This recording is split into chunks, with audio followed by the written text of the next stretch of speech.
আপনারা দেখতেছেন যে আমরা একটা বাহুবলী টমেটোর ক্ষেতের মধ্যে এসেছি। আলহামদুলিল্লাহ আমরা এসে দেখতে পেলাম যে এই জায়গায় অনেক ভালো ফলন হয়েছে, অনেক ভালো ফলন হয়েছে। তা আমাদের এক ভাই এই চারাগুলো এনে আমাদের কাছ থেকে এনে রোপণ করেছে। আলহামদুলিল্লাহ এর ফলন অনেক ভালো হয়েছে। হয়েছে। ভাই আপনার নাম কি? শ্রী গণেশচন্দ্র রায়।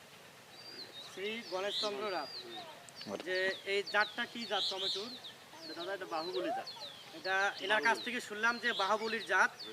এই আমরা এই পুরা ক্ষেতে আমরা দেখলাম যে প্রতিটি গাছে প্রায় আনুমানিক 60 পিস, 80 পিস, 75 পিস, কোনো গাছে 100 পিসের মতো ধরেছে, ফলন হয়েছে।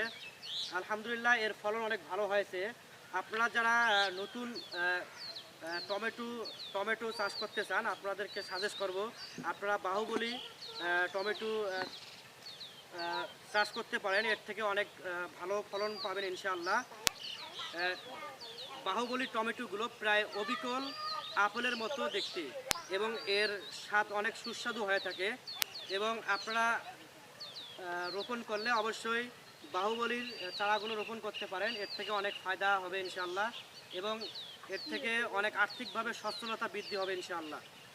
আমরা বাংলাদেশের যে কোনো জেলায় টমেটো চারা এবং সহ বিভিন্ন প্রকার টমেটো চারা এবং আরও অন্য অন্য সবজির চারা আমরা বাংলাদেশের যে কোনো জেলায় অনলাইনে বাসযোগে অথবা কুরিয়ারের মাধ্যমে সেল দিয়ে থাকি।